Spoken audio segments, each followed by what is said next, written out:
Rolla.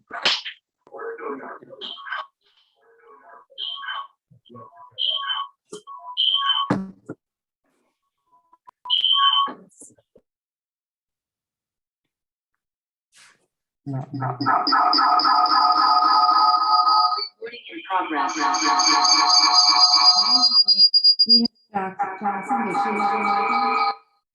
Well, you're not in the room.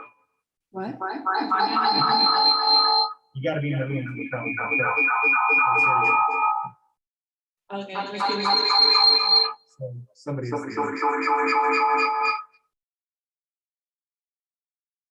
Is that it? Oh, It's someone's That's what I phone. was, I was just being polite, Gail. I was pretty sure that was good. Hey, welcome. Just, So, you know, can they hear us yet? Are we live? Yes. Oh, nice. Hi, can folks hear? If you could give me a thumbs up, let me know you can hear us. Yes, okay, perfect. Welcome, everyone. All right, it is now 7:02 p.m. on November 17th, 2021. Welcome, at least virtually or in person, to Oak Park River Forest High School. Tonight we have the special tri-board meeting for the Collaboration for Early Childhood. In order to, I'm sorry, we're still operating under Governor Pritzker's emergency order of 2020. So this meeting is being held virtually, although we do have several folks in the boardroom this evening at O'Hara. We will go first in terms of calling the roll. Gail, could you please call the roll for D200? yes, Mr. Kowski, here. Mr. Arkin, Here. Mr. Henry, Here. Mr. Martiri. Oh, no, I'm sorry. Yeah, he's teaching And tonight. yeah, bye. Here, thank you.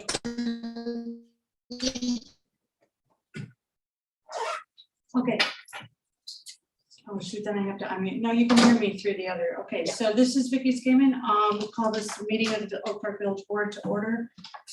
Christina, would you please call the roll?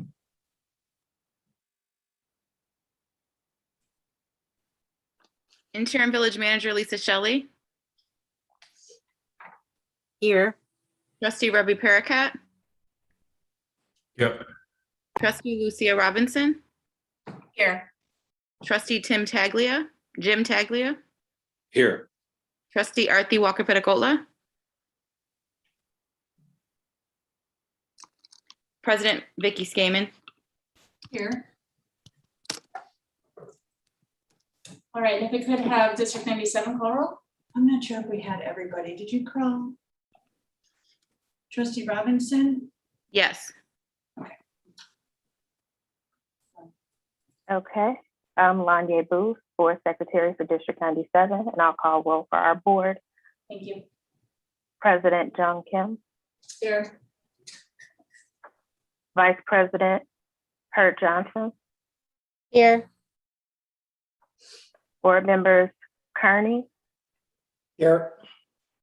Moore, Here. Burlock, Here. Kenhall, absent, Ross Driven. Here. Okay, our meeting is called to order. Thank you so much. All right, our next item is public comments. Gail, do we have any public comments this evening for D200? We do not. All right, if the village, if they have public comments, now would be the time. Christina, do we have any public comment? We do, but I was under the impression that we were not reading them aloud. Our protocols are such, so if you would please. Just a moment.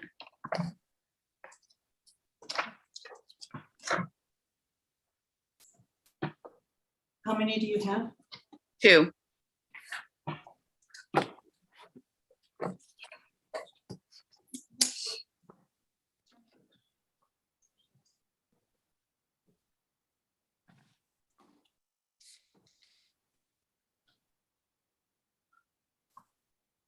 Thank you for the opportunity to speak today so that I may address what is currently happening with Dr. Chappelle Chapel Magruder and the Oak Park Public Health Department.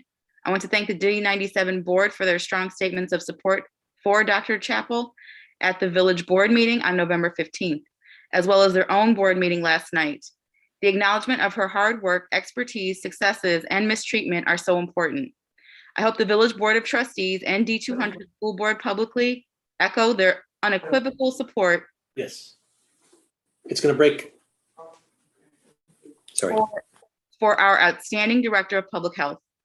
I understand that the D97 administration and parents lack clarity around what Dr. Chappell's authority is at this point. This confusion alone should be enough to extend Dr. Chappell's authorization further. I've been so grateful for the mitigation measures in place in our school and our community at large. I am concerned that her authority has already been undermined by a small but vocal group of parents and pediatricians, and that even the perception of change in authority opens her, the administration, and our governing boards up to further challenges and harassment. I hope this important issue is discussed this evening and that unified support for Dr. Chappell will be forthcoming. Thank you for all you have done throughout this pandemic to keep our community safe. Laura Sakiyama.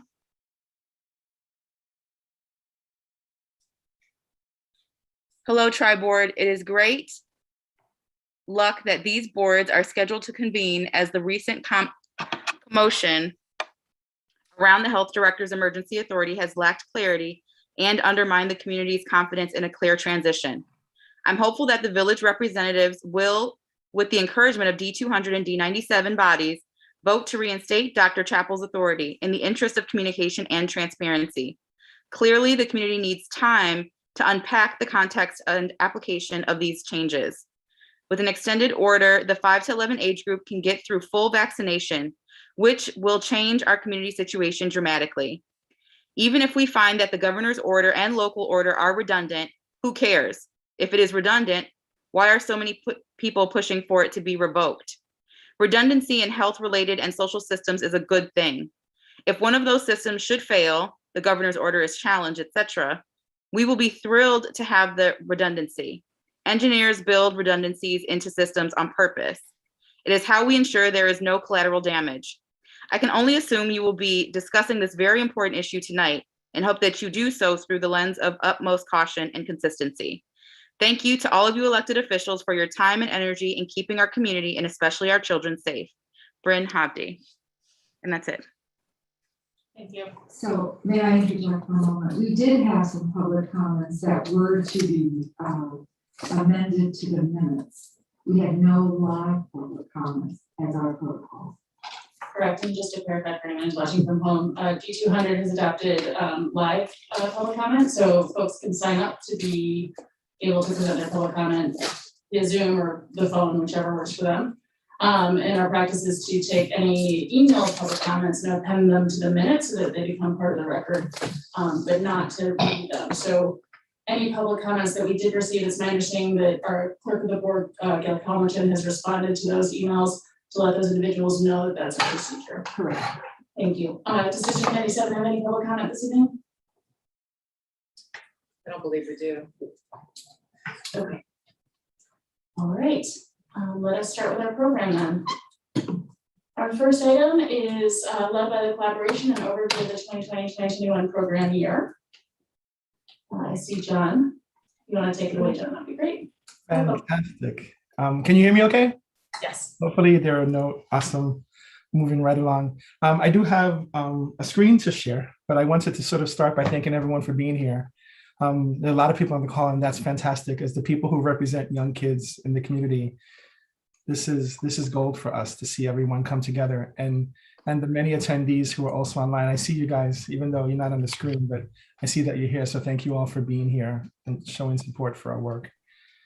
Let's see, I'm going to share my PowerPoint. Okay. And hopefully everyone can see my screen. Yeah. Okay, so what I thought I would do today is to sort of, we have some people that we know really well, but we have a lot of new friends here tonight.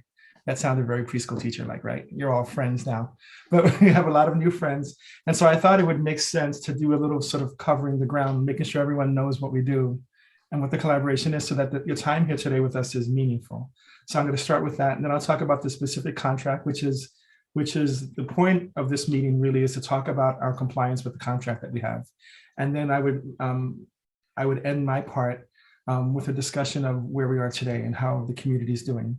And then after that part, we have a panel of pediatricians to speak with today, who are going to share some of their experiences and bring to life some of what we've been talking about. So I'm excited for today's program. Let me go ahead and get started. So did someone say something? The work that we do at the collaboration is all about building this story, representing the story of what happens in our community, of who we're trying to serve. And this for us starts with families. We've been doing our work since 2002. So next year is our 20th anniversary. But it's just about a decade where we've been engaged in this partnership with the Village of Oak Park, D200 and D97. So we're proud of that, to say that we're a nonprofit in the community really trying to make a difference for young families. But this is how we do that. We have very specific strategies. First, we start with looking at kids.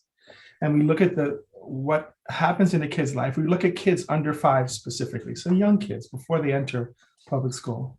We look at we look at measures that might tell us if there are any obstacles to their success, things that might go wrong. So we check for screening, vision. We look at developmental progress. We look at social and emotional issues, and the collaboration is a lead on this in our community. So we make sure that these happen at our programs. In addition to that, we look at our parents. We look at how equipped our families are to lead their children to a successful life. So we look at the resources they have, the voice they have, the parenting skills that they have. And we look at families who might need extra support or who might be struggling and what kind of support they need. So we have intensive parent support, which includes home visiting as well.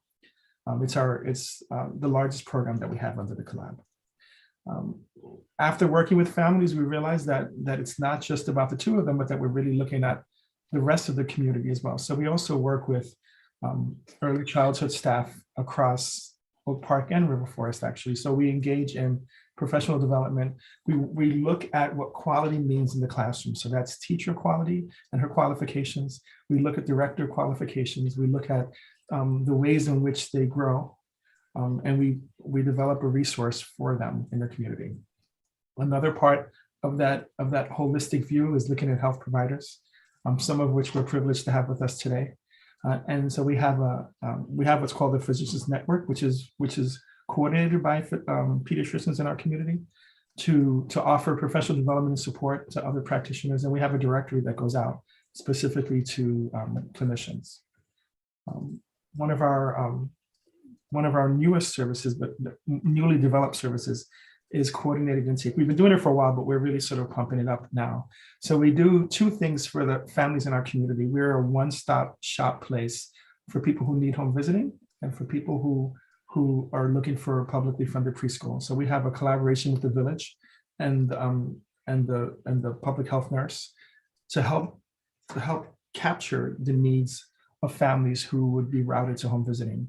And then we have a person on staff whose role it is to be sort of a warm line person for families who might call in who are looking for preschool. And we receive those calls and we hear all about what's happening with families in our community on a daily basis. It's really spectacular. It's one of my, I've been talking lots about it because I'm just thrilled that we've got our fingers on that pulse. It's a great connection to the community.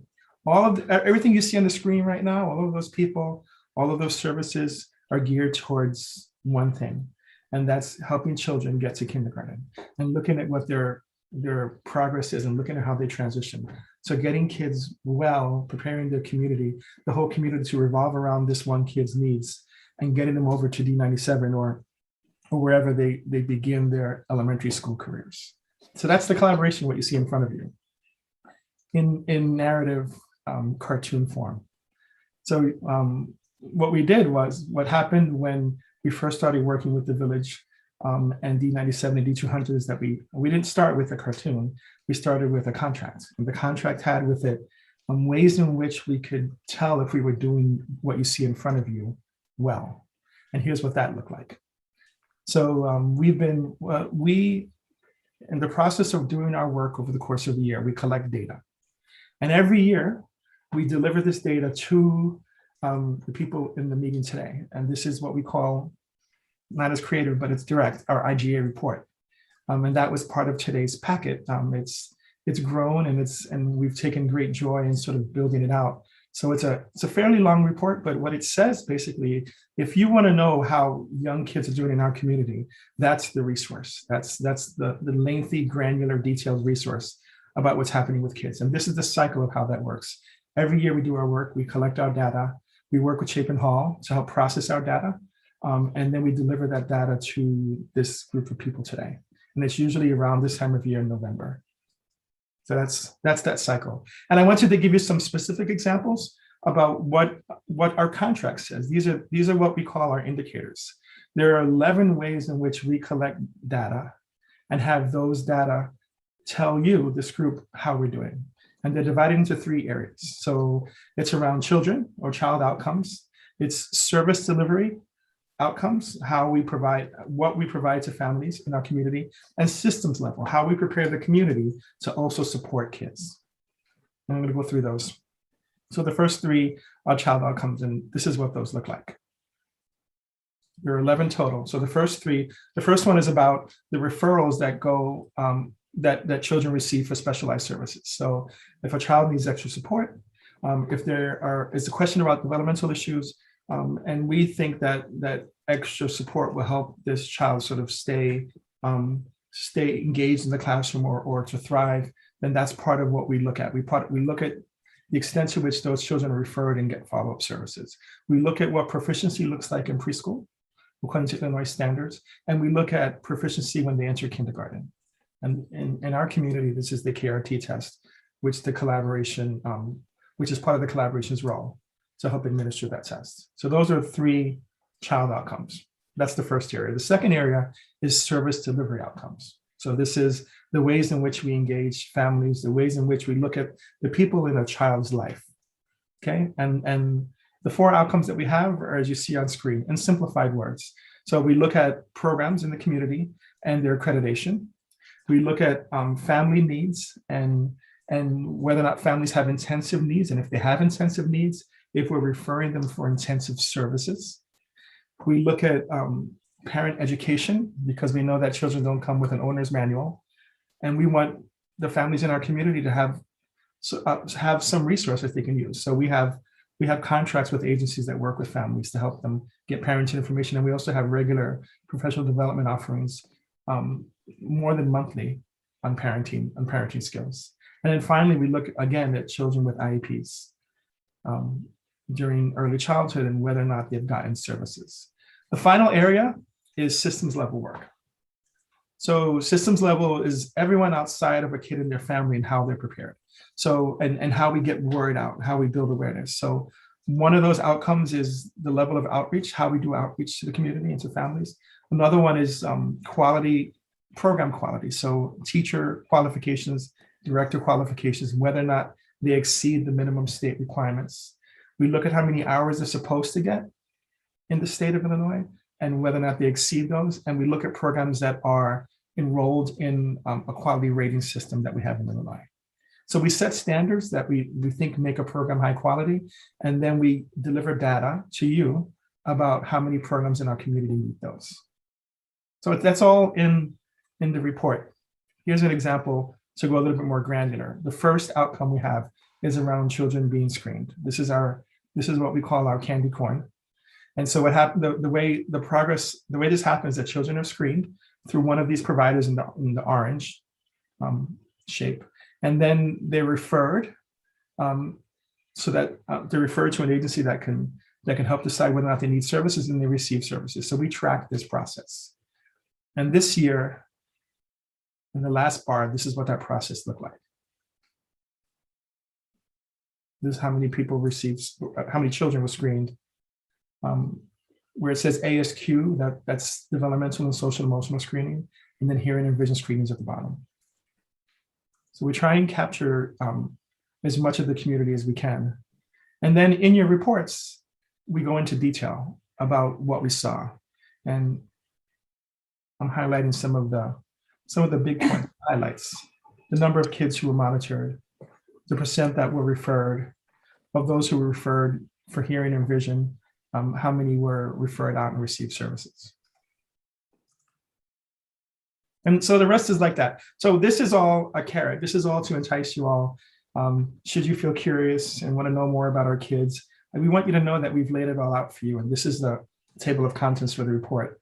And it has in it information about our community, the collaborations history, some thoughts around what equity is looking like right now, and the different ways in which we approach our community. But here at the end, in the appendices, are all the data charts.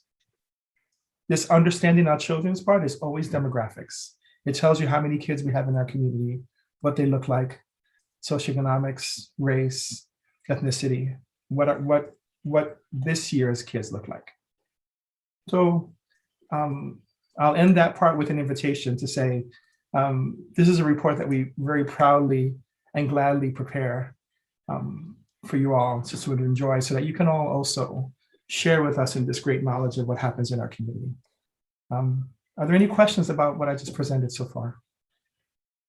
I know that I'm aware, and someone correct me if I'm wrong, I know that it's because of the format we have, and it's not the case that everyone can ask questions. So I'd also extend the invitation that if there are questions that you can't make today, you feel free to reach out to me or someone at the collab, and we're happy to answer. We'd be happy to respond to questions outside of here. And if anyone does have questions, feel free to just jump in because I can't see everyone who's in attendance. So feel free to let us know if you have a question verbally. Yeah, and to that point, I can't see the chat while I'm presenting. So. Nothing in the chat. Okay, I'll keep going. So the last part of what I wanted to present today is something that we call the state of early childhood. It's called the state of early childhood in Oak Park and River Forest, and I'm going to give an Oak Park view tonight.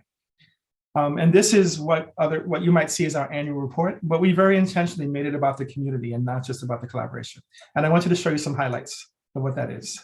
We've created these characters as part of our work to show that we're unapologetically child-focused. We want to bring children into a room when we're in a room, but we still want to be the people who bring good data and who bring good information and bring good knowledge. And I think that's a lot what we're trying to put forward with how we use these characters. We want people to know right away that we're about kids. So this is the cover for this year's report. One of the things that we're trying to do in our report is to give people numbers, give people narratives that they can take with them, something that you can share with other people after you read the report. Did you know that in Oak Park and River Forest, there were 731 vision screenings conducted this year? We kind of have people have greater awareness, have greater transparency about all the stuff that gets done, because magic gets done. But I thought I would pick one. There were 13 languages spoken for people calling coordinated intake. So those are the families that I said call when they might be looking for a program or looking for services just for information. This number stood out for me. This is just from April to July, through the end of the fiscal year. We have 13 different languages spoken in those families. And think about that for a second. About how many different languages you on this call, how many languages you know are represented among your friends. I think this is a wonderful sign of how diverse our community. And what languages do you think are going to be on that list that I'm going to show you now? Okay, and these are the languages that family spoke in those calls that we got to the collaboration. Well, I was really sort of taken aback by just the level of linguistic diversity that we see, that we often don't see unless we put services out there to capture them. So that content and much more is in our report, is in our yearly report. In addition to numbers, like the ones along the bottom, the number of workshops we offered, credit hours, this speaks to that support that I said we offer for teachers to help them exceed the hours that they need. This is us putting ourselves in that way so that they can get these professional development workshops, either for families or for teachers, or towards that same goal, either building teacher capacity or building family capacity. And what we tried to do this year more than we've done before is to really promote these narratives from people in the community doing this work. So this is an actual provider and one of her quotes. So our annual report is full of these kinds of quotes from actual people. And the last thing I want to do before we go into our panels, I want to show people in this room something that we've worked on to really put out there what we have going on in Oak Park. And this is Thank you, Laura. This is, the Chamber of Commerce had I don't know if we call it a contest, but it was, there was an agency that volunteered to make a video for free and to choose a nonprofit in the community to do it. And we competed and we won. So we had a promotional video made of our work, and I'm super pleased about that. And I wanted to, for those who may not have seen it, I wanted to show it today. And then after this, we'll go into our panel. Okay. And I'm hoping the sound works for everyone. I shared sound. The check. Could everyone hear that sound? Yes. Okay, let's go forward.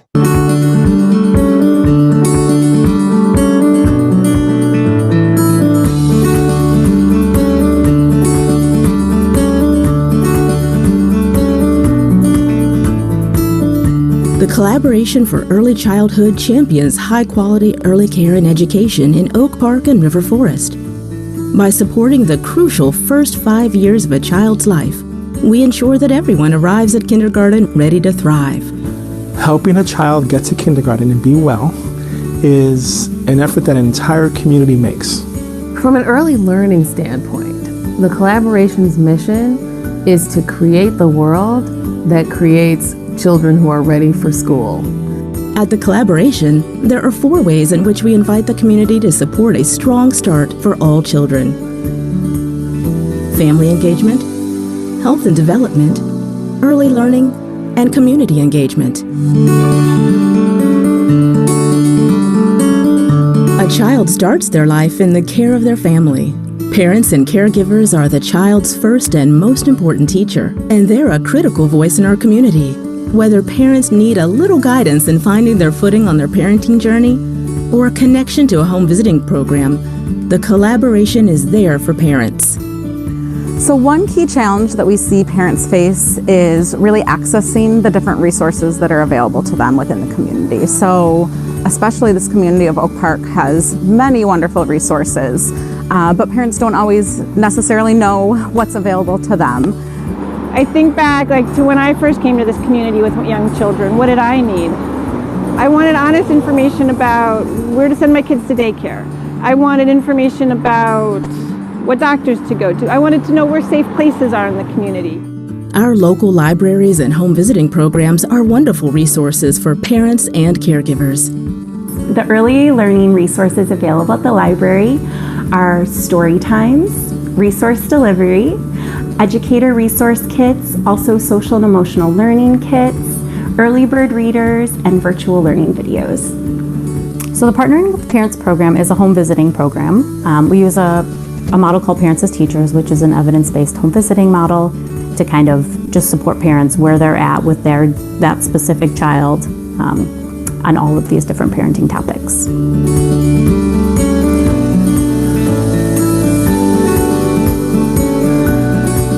Pediatricians and child health care providers are trusted partners for families. In addition to hearing and vision screenings, the Collaboration makes community information more readily available for child health care providers so that they can enrich the lives of the children in their care. The developmental screening program is a free service to us from the Collaboration of Oak Park. It offers support to help us find if children are meeting their developmental milestones. A kid who goes to a daycare in this area can get developmental screening in the daycare itself. And so there's all this communication going on between the child care center, the family, the pediatrician, that's all facilitated by the Collaboration.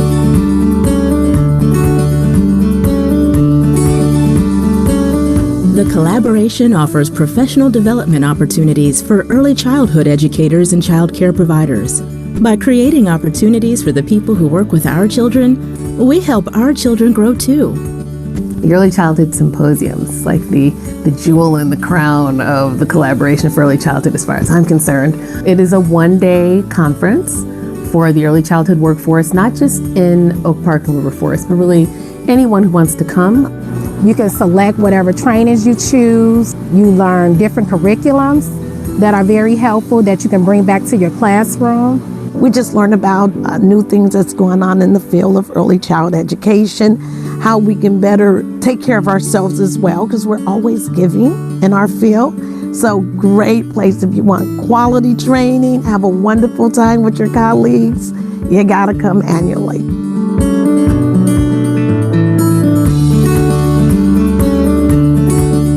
Community engagement is the collaboration's way of sharing important information about early childhood. It's been shown that kids who have interventions in those early years, they're going to do better in school. There's going to be lower dropout rates of those kids, higher employment rates with those kids. There's going to be less teenage pregnancy, less social and emotional needs of those kids, less mental health issues. We endeavor to be the people who bring children into a room with us. So when I go to a meeting and I don't hear about children, I'm the one to bring children up. What we ask people to do, what we would invite people to do, is to talk about early childhood education. I can't think of a more worthy cause, a more worthy place to put your effort than in young children.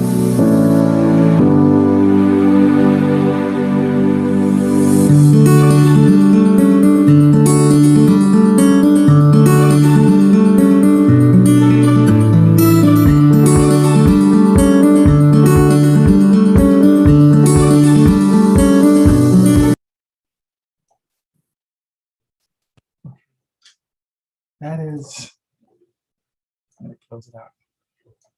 That is our video, folks. That's our new promotional video. We're really proud of that and all the work that went into that, having that come together. But I think it really represents very well what our work is about and where we are in the community. Does anyone have, before we go to the next part, does anyone have any questions? John, if I can jump in for one moment. I'd like to acknowledge that Trustee Walker Petacola is also present. There were some technical issues. I don't know if our clerk needs to record her as present or not, but I'd like to acknowledge that she is here. Wonderful. Thank you. Wonderful. Welcome, Auntie. Anyone have any questions before we go to our panel? Well, there's always time at the end to ask questions as well. So now we have the privilege actually of being able to do something that the collaboration has enjoyed doing, is bringing people from the community forward and elevating their voice so that those of you in elected roles can hear their voice and hear directly from the people providing these services. So what we have today is a panel discussion with the perspective of health providers in our community. One of them you just saw in the video, so you're going to recognize Dr. Lowe from today. But I wanted to sort of first introduce the three of them. We have Dr. Roberto, who's from Loyola Medicine, who's one of the founding members of our Physicians Network. We have Dr. Lowell from Rush University, and she's also a member of the collaboration board, but a pediatrician at Rush. And we have Dr. Weller from Advocate Healthcare, who you saw in the video, but who's also a great partner of the collaboration.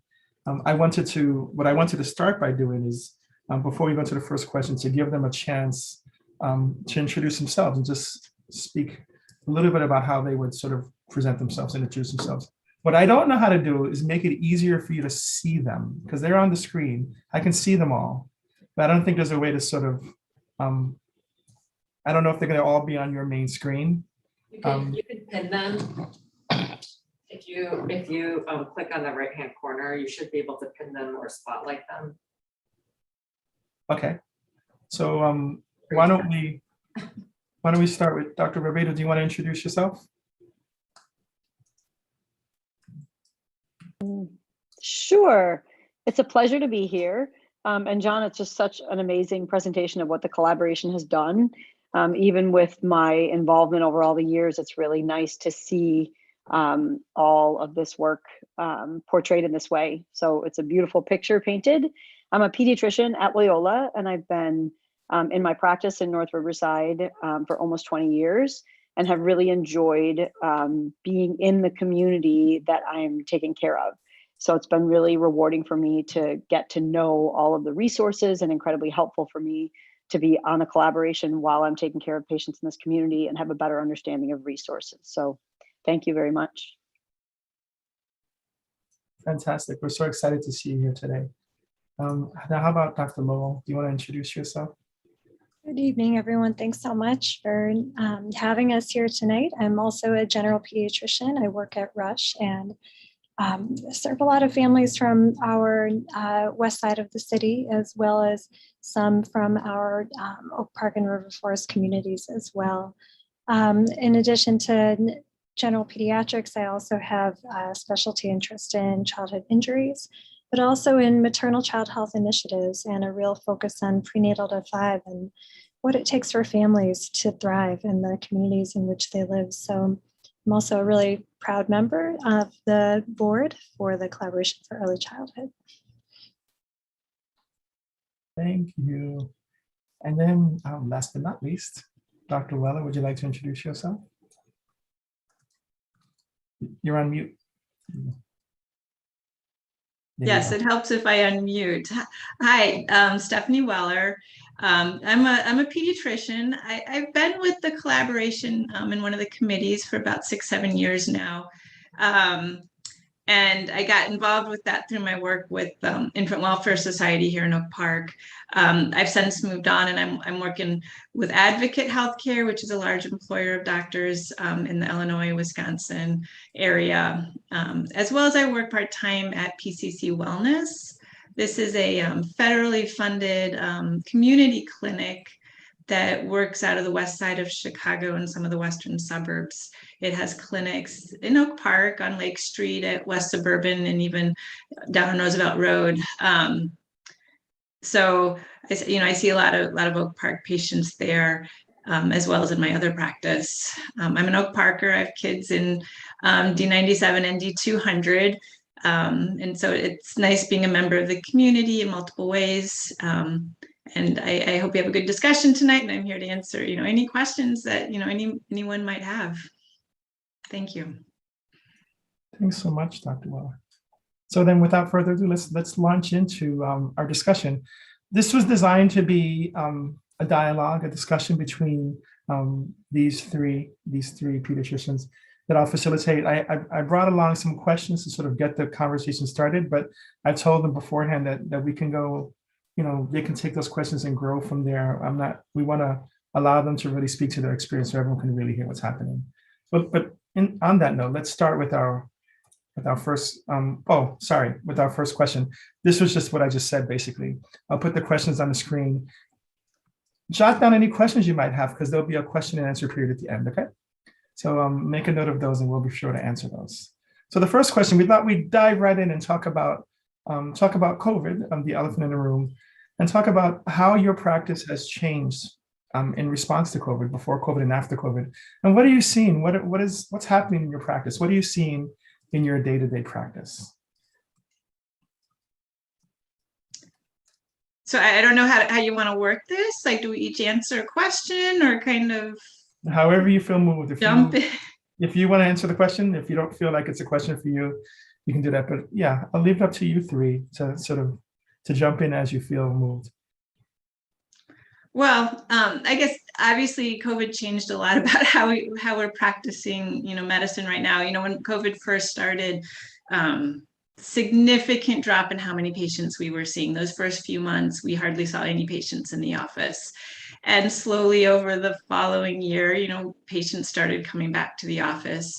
But it's been a very slow return. And with that, we're seeing lots of missed appointments, people not coming in for their standard well care visits. Kids aren't getting services that they want to get. A lot of services are being remote, which we can talk about as well. We're seeing lots of missed vaccinations, partly because of all the missed appointments. Yeah, there's definitely lots of challenges that we're seeing in the office. Are you both seeing that too? I was going to ask Dr. Roberto and Dr. Lowell. Yeah, I think I would absolutely echo everything that Stephanie said. It's really been my experience. I think the only difference, because I'm affiliated with Loyola, is our ramp up period was faster. So I remember, a maybe 3-month period during the kind of heavy lockdown where we were really seeing hardly any patients at all. And we were calling patients to come in for their regular checkups and vaccines because we were worried about kids not being vaccinated. Our clinic, I think, just because we serve a big population and it's a major medical center, filled up pretty fast. And there are a couple stories that I tell about what has changed over that time. And one of those is before COVID times, I would typically see one child every 2 or 3 weeks with mental health needs. And, it came up kind of rarely. And so I had time to kind of figure out how to address it. And if I needed to spend time after work, finding resources, I could do that. And I would say that in the last 6 months, it's easily 3 to 5 patients a day with significant mental health needs. It is taxing on everyone. It makes the day incredibly complicated, trying to find resources for these, really high needs kids in the middle of, chaos and not having a lot of resources because of what's happening with the pandemic has probably been one of the most challenging things for me. And I think, I do like to talk about that in this context because I feel like, between the collaboration and high school and the elementary school, I know that we have a lot of resources in this community. And if there is a single place that I think we need to put resources these days, it's really in mental health. I really can't, I don't think I can say enough about mental health. At the beginning of the pandemic, I remember, like everybody, I'm sure, being so worried about getting COVID and bringing it home to my family and how I was going to catch it. And it was super scary at the beginning of COVID. And seeing patients who were sick a year ago was scary. And I had to put on, all the PPE and go through all these things and try to not freak out young patients. And I had a patient yesterday, a 16-year-old who I thought was going to be a complicated teenager, which is super common these days. And I walked in almost delighted to find that she was sick and needed to be tested for COVID. And so I had to put on all the PPE and do the testing myself. And that was the easiest part of my day. So that's the other thing that changed is the difference in how we felt about COVID and how time consuming it was at the beginning. And now I feel like COVID actually represents a very small portion of what I do during the day. And the way larger portion is related to mental health issues for kids of all ages. Thank you. Let me actually ask a clarifying question, and any of the 3 doctors could answer this. But you said you're seeing families and children coming in with mental health issues. What is that looking like? What does it look like? So I'm thinking the other people that we have in the room who practice in different arenas. What do you see when you have a family and a child come in and you say there are mental health issues going on?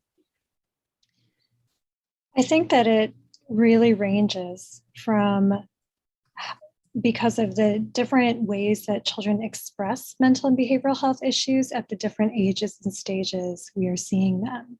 So if you're seeing a teenager, right, of course, you're going to see some of the very typical symptoms of anxiety or depression, right?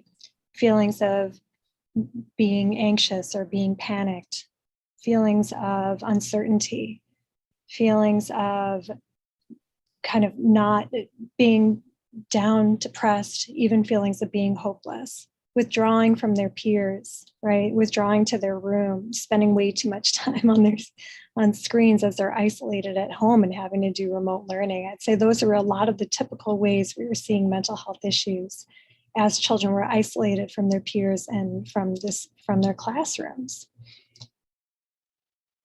The thing is that the younger you get, the more different it starts to look. And so as you are looking at younger and younger children, you see more of what we call those externalizing behaviors, which means acting out, right? Being difficult, having a challenging behavior, whatever it might be, rather than those internalizing or inward behaviors of feeling depressed and withdrawing to a room and things like that. And so those younger school-age children, parents might be feeling completely frustrated. I don't know what to do with them. They're acting up. They're not listening to me. And as you get very, very young, and you're talking about infants, toddlers, what you start to see are children not meeting their milestones, right? You see speech and language delays, or other developmental delays that are emerging because all of us exist in the context of relationships. And when those relationships are strained or stressed, where we are developmentally gets impacted. And so for the very youngest, that means their milestones and reaching those, which is why that work of the collaboration and the work of all the childcare centers that kept on operating even through the early days of the pandemic, right? And to be able to continue to do things like developmental screenings was a lifesaver for some families when parents were too scared to come to the clinic, but they could still get a developmental screening at their preschool. That was, for some families, I am sure, made such a difference.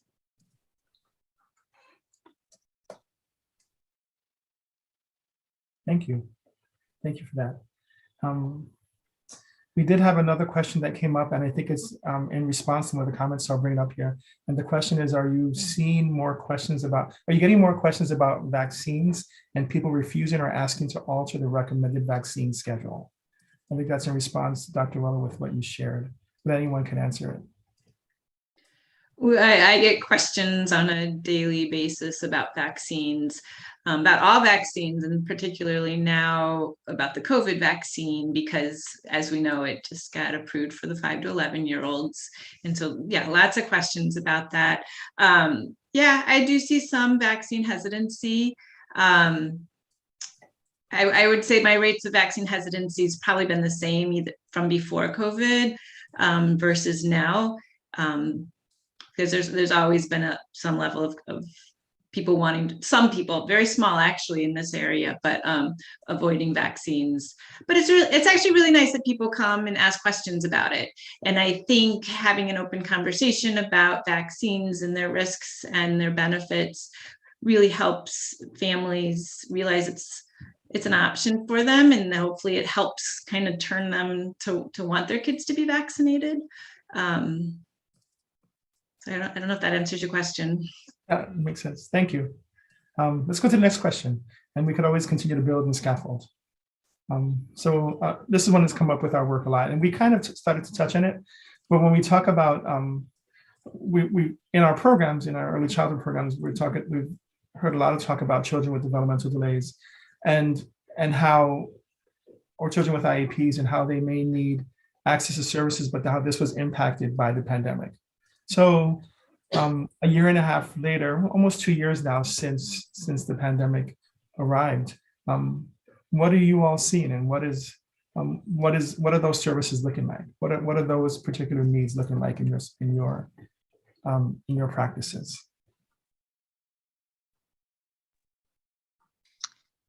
For a lot of the families that have been caring for the early intervention services and access to EI services has been really, really difficult over the past couple of years. There are some areas there are some service areas that have long been challenged with wait lists for different EI services. But the particular challenge we were seeing here was the move from services being in person to being remote and being done virtually. And for a child who's 0 to 3, that's just a really, really difficult thing to do. And for many parents, they saw pretty quickly how that virtual access to service wasn't benefiting their child in the same way that in person was. And yet there were very few other kind of places to turn. And so what we ended up seeing quite a bit of was simply a gap in services. And so children would go for 3, 6, 9, 12 months. Children who had diagnosed developmental delays, maybe even had an EI evaluation, but really did not connect to those therapies and services that could help them along for a prolonged period of time. And it pushes off that next step. We talk about how the earlier you intervene, the greater the benefit, the greater the outcome, right? The bigger the margin of outcome. And so this is something I think we're grappling with right now, but we may not see the extent of the impact for a few more years down the line. So it's like we're in the middle of it, but we may not fully understand the impact of this until 3 to 5 years from now. But it's really difficult to echo what you're saying. If you consider that we have up to 5 years to really work with children before they leave the early childhood space. And if we lose a year to 2 years because of systemic issues or because they can't get services during the pandemic, it's a huge chunk of that small amount of time that we have to really have impact.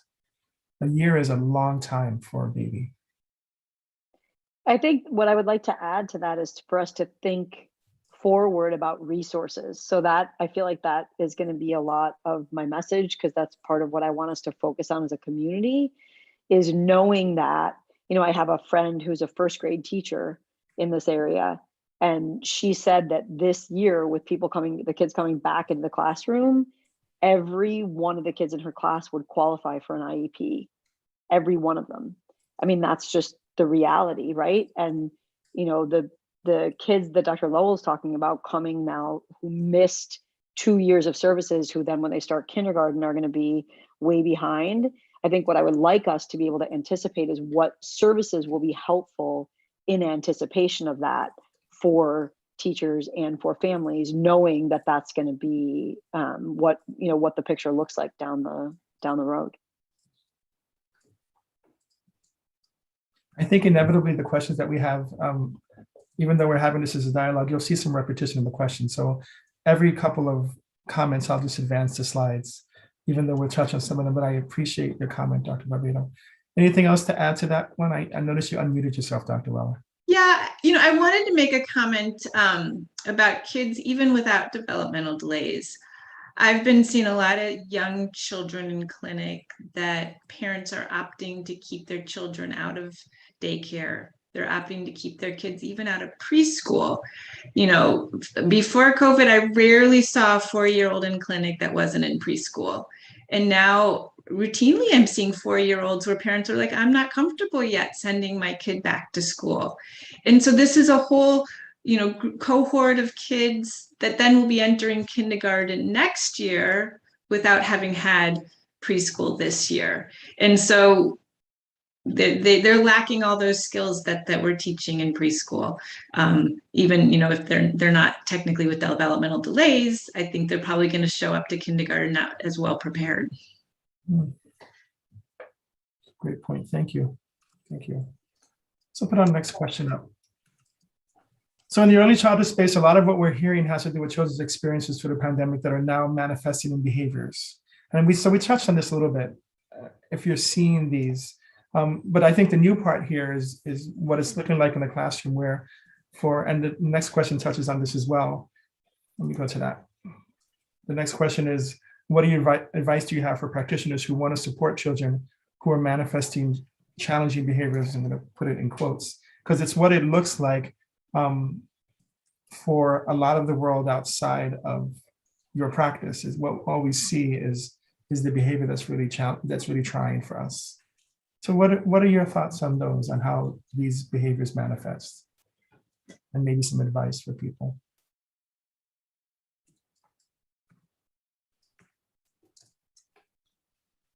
I think, probably one of the biggest things that I would recommend is having all the resources that you can possibly pull in, just knowing that these kids who have been in and out of school and missing these big chunks of time, like we're talking about, are going to need extra help. And so I think, relying on parents to come in and help maybe with some of the classroom stuff, or some of the daycare stuff, or, working to find federal funds to hire extra social workers to help with these kids who are having a really hard time. And I think kind of, echoing what Dr. Weller was saying, part of what I think these kids need is the consistency of a school environment. And I think, I know that it's a lightning rod subject and it's hard for people to talk about. But I think that the best place for kids to be right now is in school, and in school consistently. That's where a lot of these kids are getting their best services and their most consistent understanding of discipline and their most consistent understanding of the universe.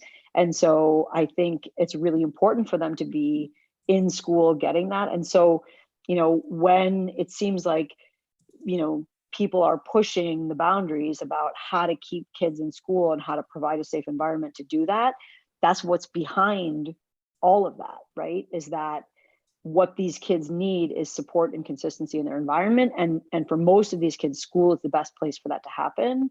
And so I think also working to provide that kind of consistent environment is really important. I really appreciate your saying that. And I think that when we think about the hallmarks of what is trauma-informed care, right? Or the foundational question there, it's changing your question from what's wrong with you to what's happened to you, right? And I think we all are very well aware that we're living in a time of a multitude of traumas to our societies, to our families, to our children, to our schools, to our healthcare system, et cetera, right? And when we are seeing a child with a challenging behavior, it goes back to that understanding that that behavior is not emerging from a child in a vacuum, right? That behavior is emerging from a child in the context of the relationships around them. And when you can take that step back and not see the child just singularly, but seeing that child with that whole context around them, that's when you start to understand where these behaviors are coming from. Because the child's behaviors only are ever manifesting because they are either seeking to explore and learn or because they're seeking support. And if they are not permitted or allowed to explore and learn, or if the avenues for support are restricted for whatever reason, that's when you're going to start to see all these behaviors emerge. And rather than, while they are perceived as challenging, so much of the time, they are normal responses to our daily stresses. And when I see a child who's manifesting the negative behaviors, challenging behaviors, and I understand that there's a very stressful context around this child, you know, challenges to housing, challenges to job security for a family, challenges to food security for a family. To me, I'm thinking that child's got the social and emotional skills to show that something's not right, right? And that's what they're showing us. You know, it definitely takes a well of resilience and strength to be able to see that when you're the parent there every day, right, with that child. And that parent needs a lot of support. And to your point, so much of that support can come from the community. And a big part of that community are those early childhood, early learning, school supports, home visiting, et cetera. And so I think that the ability to help parents see that their child is showing a normal behavior given the context. I've seen parents kind of just sort of take a big breath of relief in a way, that there's not something wrong with their child, but that their child needs help in a more holistic way. I love that. There's a lot of brilliance in what we're hearing today. I'm so grateful for the three of you. I don't know if anyone has anything to add to that. We're linking very nicely to the next question, so I'm going to put them on the screen. It was around the social and emotional needs of children, but especially this next one. So you can feel free to either add to what Dr. Lowell said or to begin to answer this question, which you started to answer, Gina, is the strengths that you're seeing. I love this asset lens, this strength-based perspective, where I think it's so easy as a community to get caught in. We don't want to be in that place of what's wrong with kids or what's wrong with families or what's wrong with the community. We don't want to be stuck there. We want to be in this place of acknowledging the strengths that we're seeing, that we're learning to see things through strengths. I wonder if there's more to that narrative that the other two pediatricians might want to share as well. What strengths are you seeing, or what signs of resilience? What do signs of resilience look like in our children and families?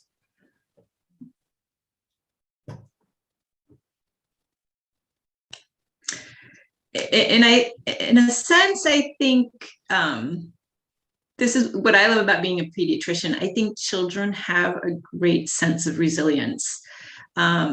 Kids, even the really young kids, they're out there, they're putting their masks on, they're getting out there playing with kids at the park, they're being kids.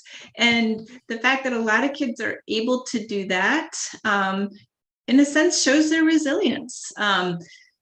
And, you know, I almost look to them in a sense, to get a feeling for that resiliency. Most of them are gonna make it through and hopefully succeed in the long run. Then the first part of your question here, what strengths are you seeing in the community? Just in terms of the community, I do want to point out a few things. I kind of going off on a little tangent here.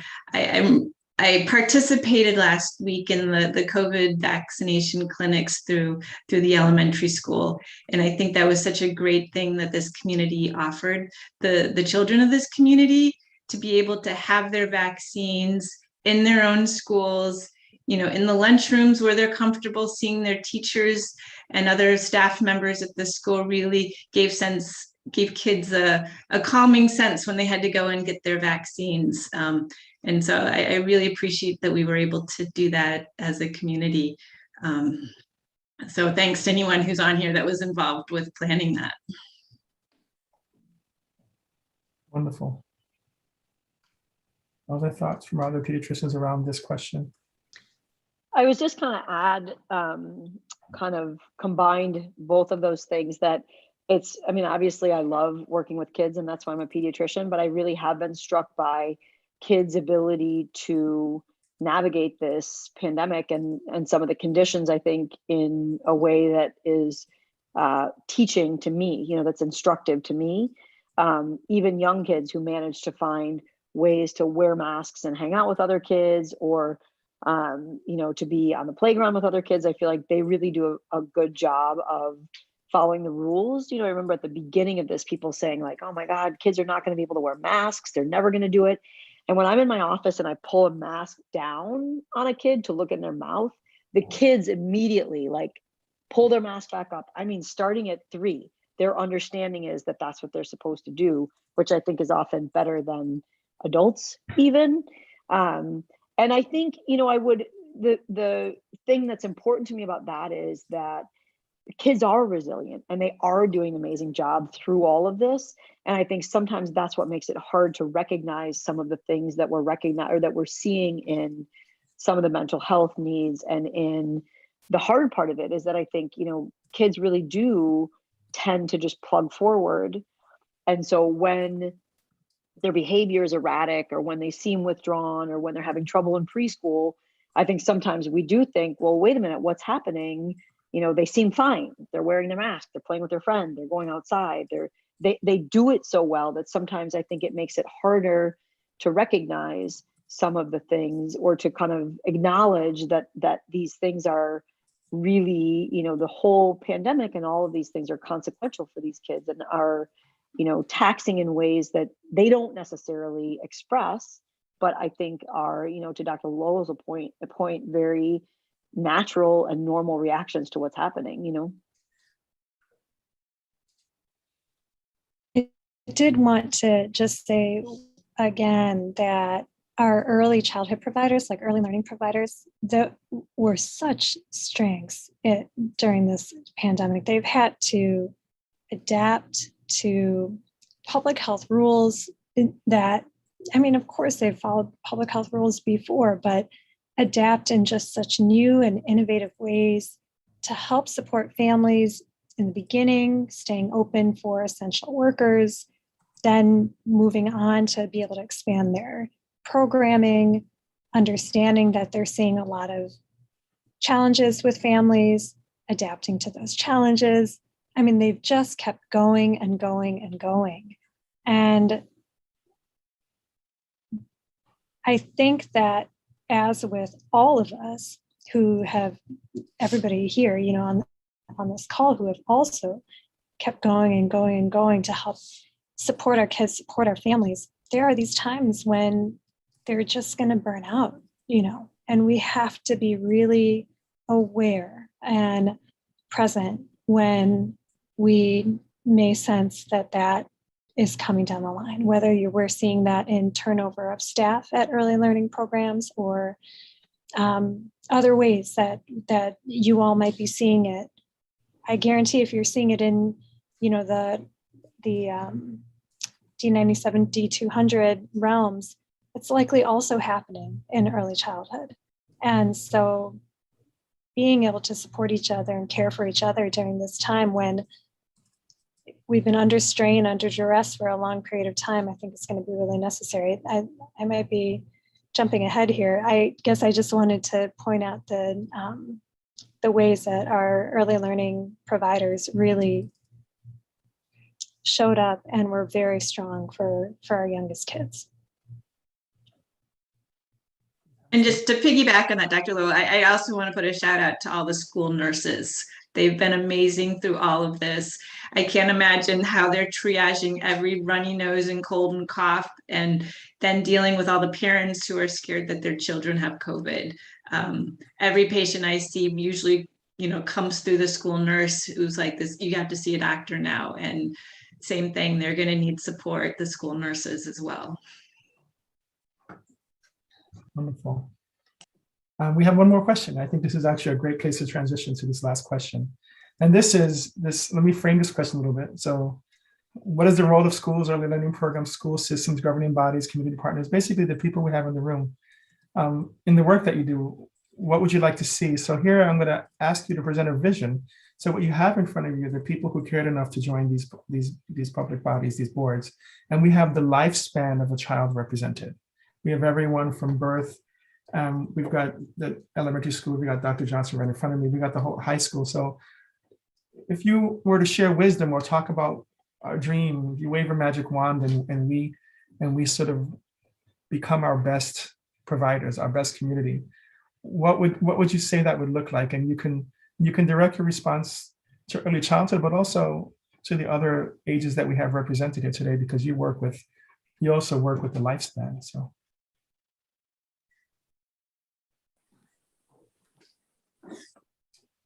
I when you said that, initially asked that question, I was like, wow, I have no idea.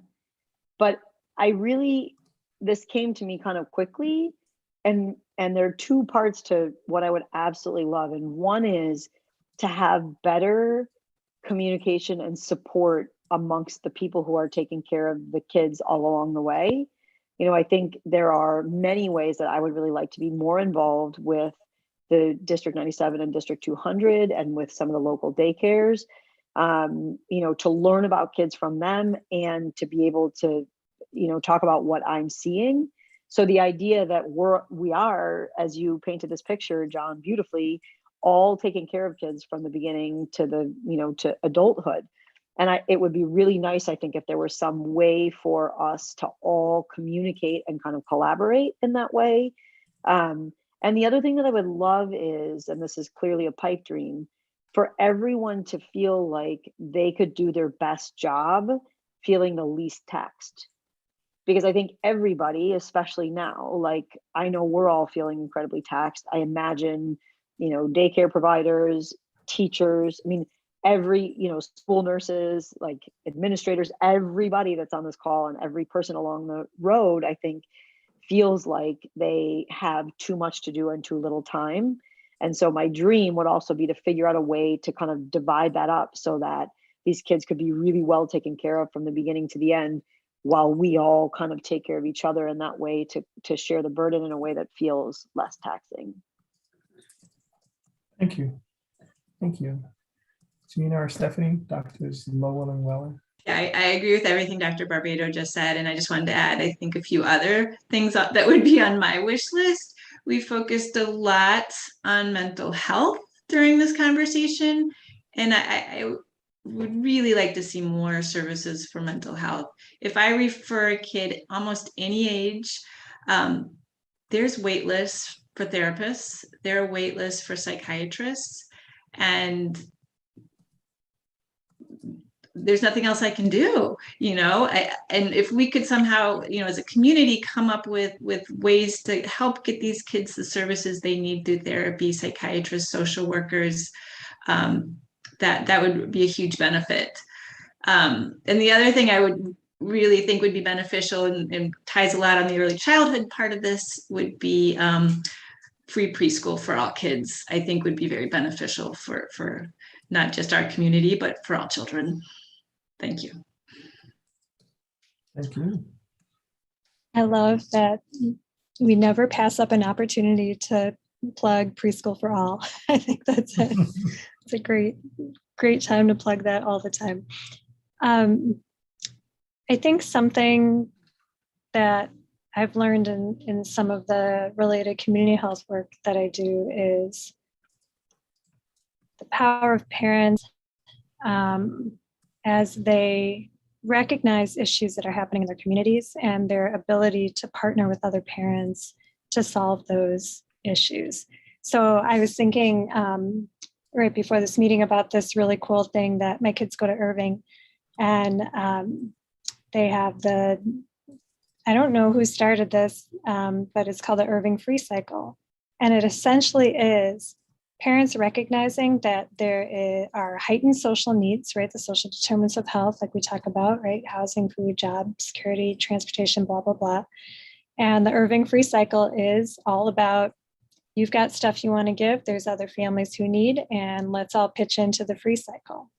And it is a very, I think, rather innovative and grassroots way of attending to the social needs of our community, solved by our community.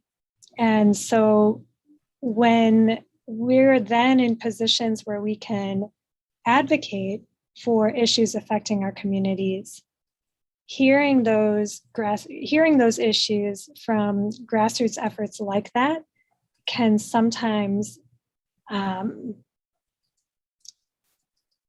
be the thing that we perhaps think that we ought to pay attention to and help those parents who are trying to organize around it and lift it up in a way where it can be operationalized because you're on a board or other programmatic part of the learning community. So.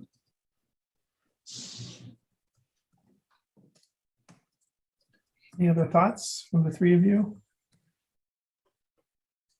Gosh, I feel so much better and honored to have been in this group.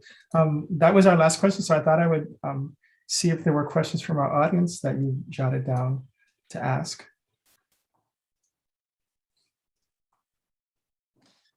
And again, if folks just want to jump in, please feel free to do that, rather than trying to navigate raising hands in a group this large.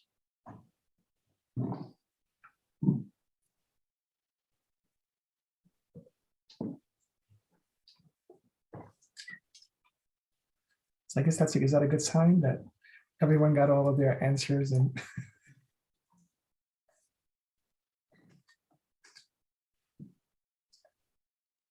anything? So I'm not hearing anything. So then let me start by thanking our panel of people. These are, you can see the rock stars. They do fantastic work in the community. I'm sure just like everyone else, they have their full days in clinic and in practice, and they took time out of their night to come and sort of speak with us and share their perspective. And I know for one, I'm better for it. So, the three of you, I want you to hear my gratitude for lending your voice to kids' needs and for being that uniting person, because you're some of the few people in the world who deal with our kids and the elementary school kids and the high school kids, and you have them all in your practice. So you're a really vital voice, a look into what it looks like when we care about the whole child from beginning to end. So I'm grateful to three of you for being here today. Thank you so much for that. Wait, something turned up in the chat. So to speak, right. So people who aren't panelists are not able to unmute themselves and speak, so they would, yeah. But so like I said, there's an invitation for you to send questions to me afterwards. and we're happy to do that. We're grateful, very grateful to you. So I wanted to offer you this chance. We're going to go now to sort of the other part of our agenda, but you're welcome to sort of hop off the call. I don't want you to feel like you have to stay on while we go through our financials. But thank you so much for your time today. Thank you for being here, for lending and representing our kids.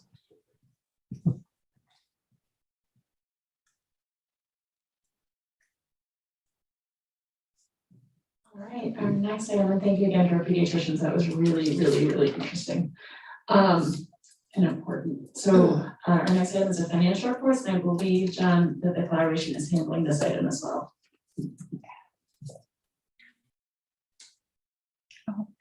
Yes, that will be me. I'm Laura Crawford from Collaboration. That's a hard act to follow.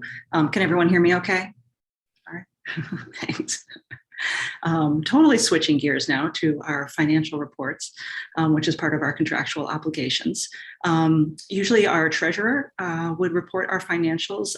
We have a new treasurer. His name is John Mays. He just started last month. So since I've been around for a couple of years, I'll be presenting the financials this evening. Our fiscal year goes from July to June, and it seems a long time since our fiscal year ended on June 30th. This past fiscal year, the IGA contract accounted for 87% of our annual budget. And we also receive funds from grants and foundations, corporate sponsorships, and individual donations, as well as a reimbursable grant from the Illinois Department of Public Health.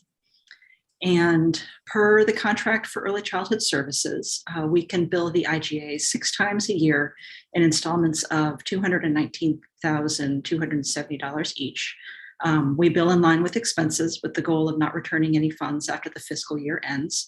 I'll say more about that in just a moment. The financials in the packet show the detail of how much each jurisdiction contributes. The amount is different for each of your bodies. And John, there were a couple of slides in the presentation. We had, in your chart, you'll see this is the financials that are in the annual report that we have as well. That was a link in the chat, and it's also in your packet, and it's also on our website that shows our revenues. And then the next slide is our expenses, which were surprisingly stable for a pandemic year. That was hard to predict, honestly. Our operating costs, you'll see, were a little bit higher than we expected, but that's because we actually received 2 grants during the year, and most of those expenses came in under the operating costs area. Those were for materials we purchased for 11 preschool gardens and quite a bit of PPE for childcare centers. And overall, our program expenses account for 75% of our overall expenses. So the IGA contract indicates that we bill 6 times a year, which is every other month, for a set amount each time. The contract includes a formula where if we draw down funds and we don't spend them, we can keep some of them in reserve and then we return the rest. And our auditors ran this calculation, and that worksheet, if anybody's interested, is available upon request. It was reviewed by our finance committee and our board. Our auditors determined that we do not need to return any unspent funds to the IGA for this past fiscal year. And that is my summary for last fiscal year's FY21 report. I'll jump right into our finances to date for the first quarter of fiscal year 22, which are also in your packet with some notes on them. Those have been reviewed by our board of directors, and also the IGA representatives looked at those at our meeting in October. Overall, we're in good shape on our budget for this year so far. We're on target on most line items. Our individual donations are a little bit low, but we're heading into our appeal season. So you might even get a letter from us in the next couple of weeks as we ramp up our individual giving season. And for government contracts, the statement in your packet shows 1 invoice to the IGA. By the end of next quarter and the end of December, it'll show 3 drawdowns. Our 2 major contracts are with Easter Seals for a home visiting program and Chapin Hall for database analysis. And they bill roughly a month, month and a half after their work is performed. They're both working as expected, and their billing is on track. And we are in a stable financial position. And based on our current plans, We expect to bill the IGA for the full 6 payments again this year. Our regular financials every month are posted publicly on our website with our board of directors materials. And John Barrero, our treasurer, John Mays, or I are always available to answer any questions about specific activity. And I can do that now, or I can pass it over to Patrick King, who is the Senior Director of Finance for D97, has joined us, and he can present the administrative agent report, which is next. But actually, before you do that, Laura, there was one question that came in the chat before that I didn't get to respond to because I was sharing my screen. And this might be a good time to address. And one of the questions that came in was just basically our view on all the work that we've done, how much we've ramped up, how much we're spending. So the question is, where are we in terms of like bigger picture of how much we've developed and how much work we've done in our ability to sort of meet the needs of all the children in our community. So I think it's a really good question. It's an interesting time to answer a question like that because of the issues that the pediatricians talked about where we are in the pandemic.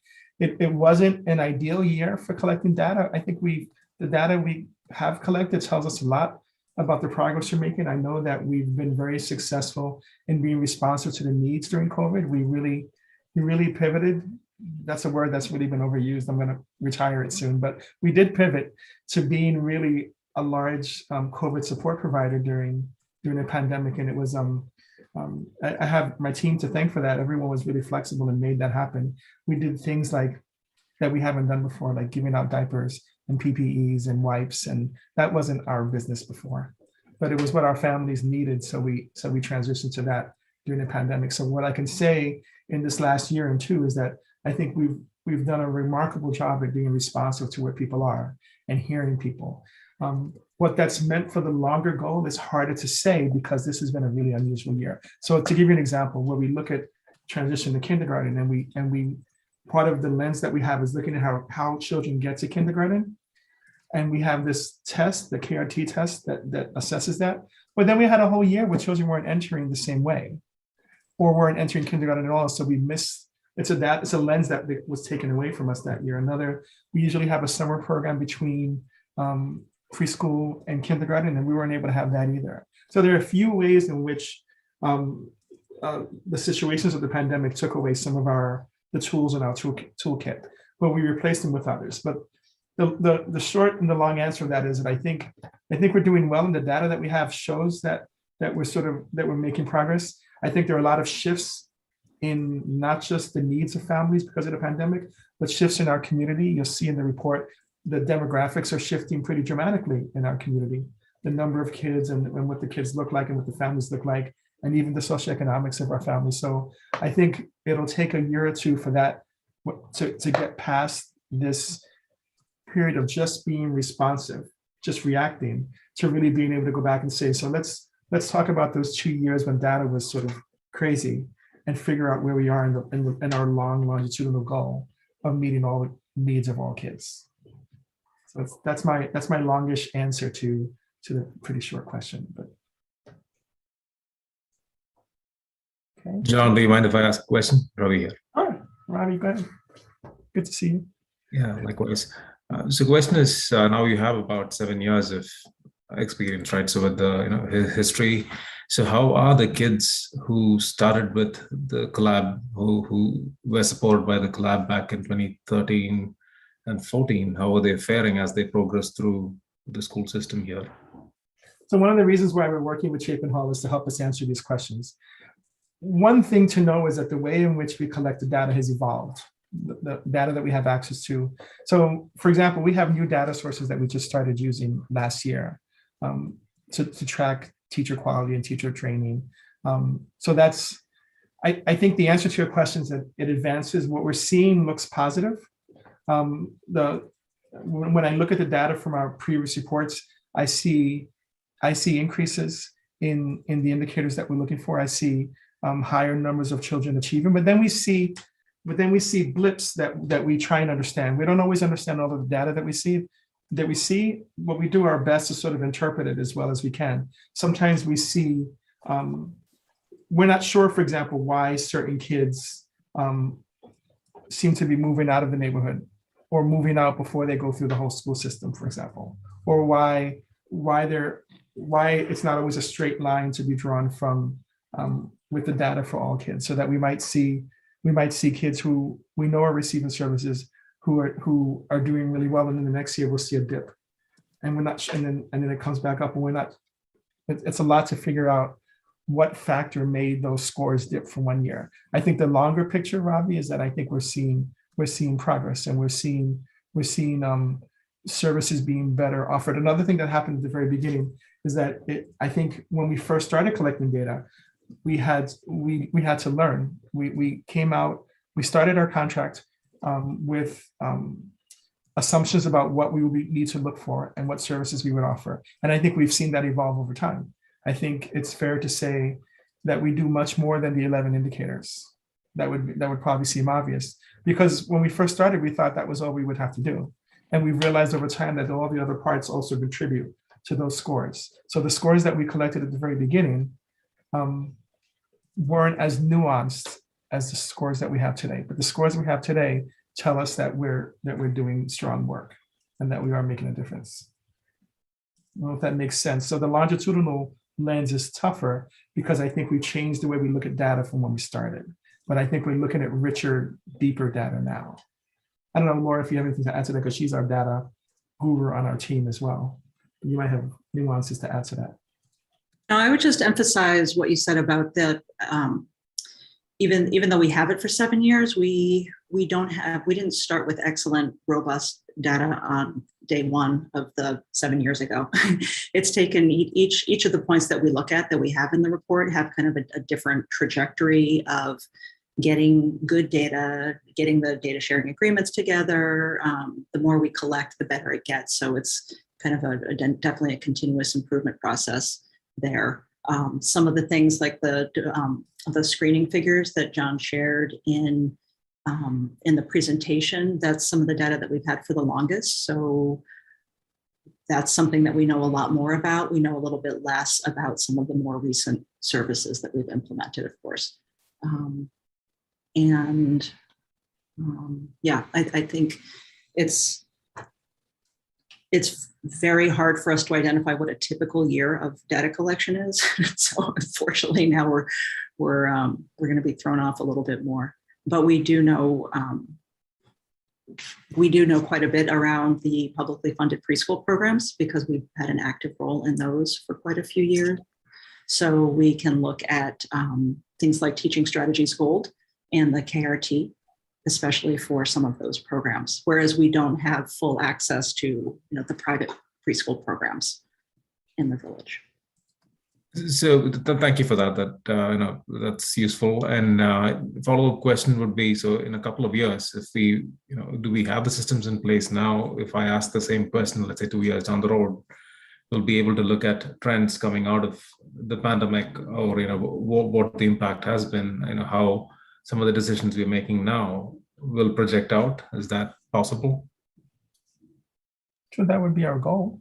That would be what we want. And Laura alluded to the extent to which we have these lenses in the community. Teaching Strategies Gold, for example, is an assessment tool that we have in some programs, but we have such a deep view of what happens in those programs. It helps us to use data well.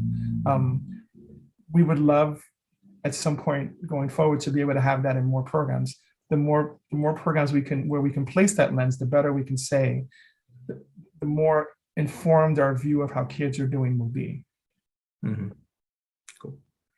Thank you. But it takes money, so we have to sort of budget it. Yeah, okay. I have two questions. Can you hear me? Yep.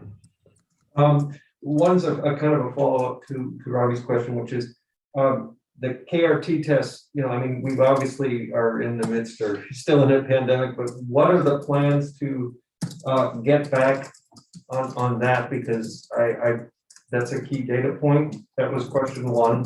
And question two is related to the work from the pediatricians. Has there been any consideration to any resources towards supporting mental health, the backlog, et cetera, by the collaboration? So why don't I start with the second question with mental health? Because we do work in collaboration with mental health providers, but part of what we do is to help build this capacity in our community. And we target the specific audiences that I outlined early on. So for example, part of how that looks is us providing professional development for pediatricians, for families, for teachers around recognizing the need for mental health support or social emotional development. And we also have a consultant that we work with who we send into programs to work with teachers to help teachers develop skills around recognizing social emotional needs in children that are manifested where teachers are seeing challenging behaviors, helping convert that to understanding social emotional skills needs. So in the classroom space, I think we have that support. In developing capacity, we do have that support. We don't, it hasn't been part of our trajectory so far to be as involved in the clinical support, the direct clinical provision of those services, even though we have partners who do that. That's part of, I don't know, to that point, I don't want to call you out, but Shannon, if you have anything to add to that, feel free, because she's our health lead on our team as well. Did that sound accurate? That we don't do the direct clinical provision, but we build capacity in our community to understand the mental health and clinical needs. It's like she's having some technical issues, but that's the answer to that question. Was it Tom who was speaking? I can't see people's mouths moving. Okay, so I'm just assuming that it was you, but because I saw you move to the side. But so yeah, so we look to see what the services are being offered and help them to be offered and help build that capacity. But we don't have as much of a role in for example, in making sure that clinicians don't have waiting lists. Our role would be more to help make sure that people know where the clinicians are, and people have the resources to help figure out whether or not a child needs a clinician. We get them to that point. And then, so that was the second question. The first question was around KRT. Laura, do you think that's one that? Well, I could certainly defer to D97 on this because we don't administer that. We do assist in administering the KRT to students who are in the 3 publicly funded preschool programs to ensure that that happens. But in general, D97 administers the KRT. And my understanding is that that happened again for the kindergartners who are in kindergarten now currently. So I think it's back on track. So we'll have 1 year of missed data there. Yeah. Thank you, Laura.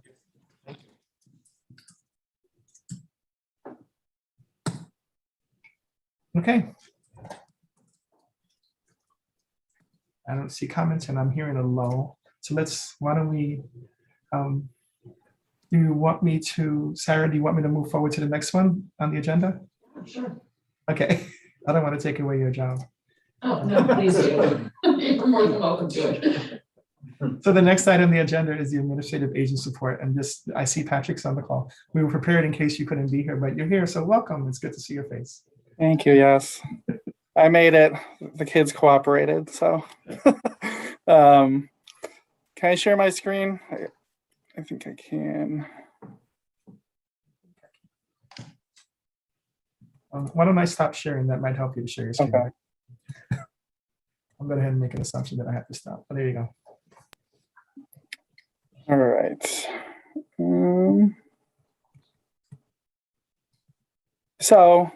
Good evening. My name is Patrick King. I'm the Senior Director of Finance at District 97. Tonight I presented this report a few weeks ago at the smaller meeting.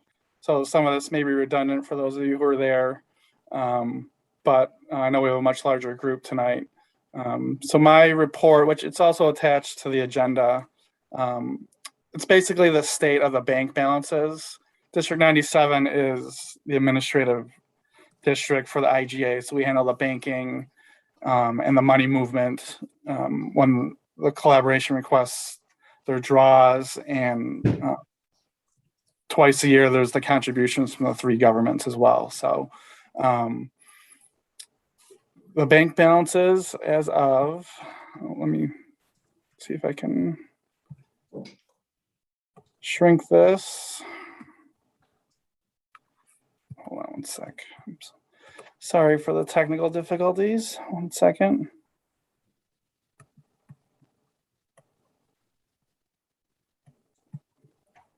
There we go. I'll just scroll down here. So there's 4 bank accounts, one for each of the governments, and there's an administrative reserve accounts, which there were some reserves and refunds processed several years ago.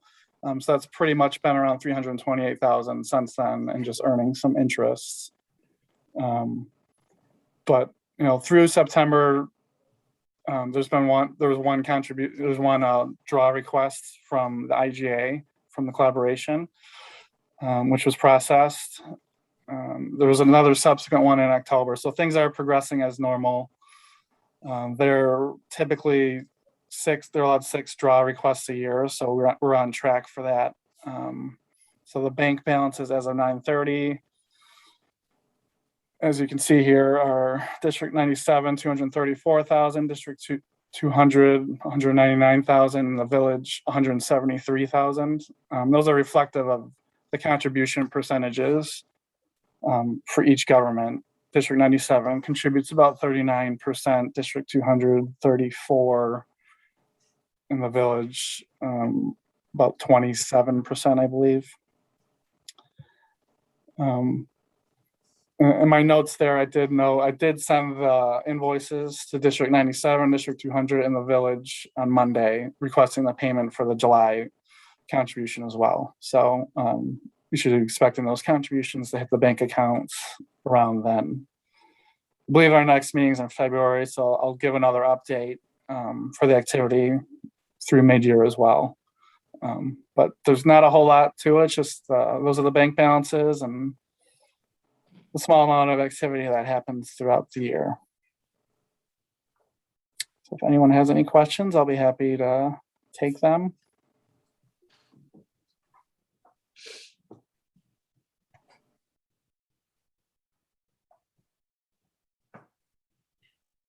Doesn't look like we have any questions about this. Is that speak now or forever hold your peace if there's anyone with a burning question? Thank you so much. It looks like our next item is an informational attachment. I assume there is no presentation for that. Is that right, John? Right. It's just we attached our audit results just for your information, but there isn't a presentation around that today. Thank you. Does anyone have any questions on the informational item? Great. Well, thank you so much to you, John, for putting this together, and to your staff and the board for the collaboration. I really appreciate all the hard work, and our pediatricians tonight. I thought really were a fantastic addition. So thank you so much for that. Thank you. I think if I could say, I'm grateful to all of you here today. I asked the pediatricians to tell me what they would do if they could wave a magic wand, and I didn't answer that question. And I think if I could wave a magic wand, I would have people from all over the community invested in what happens with all of our kids. And that would be a wide lens that we use, looking at kids from birth all the way through high school. And we would all really care and come together around supporting what has to happen. And I think I'm seeing that in this room today. So for us, this was really a perfect meeting. It's an opportunity to see people who care about our kids. So we're all, I can speak for my team to say we're grateful for all of your time today, and grateful for having this forum to be able to share with like-minded people today. So thank you for that. It's our pleasure. And with that, I think that's our last item. So I will entertain a motion to adjourn. So moved. That was board member Erkin. Is there a second? Second. He seconded. All those in favor, please say aye. Aye. Aye. Anyone opposed? All right, thank you to all of you for joining us this evening. Good evening.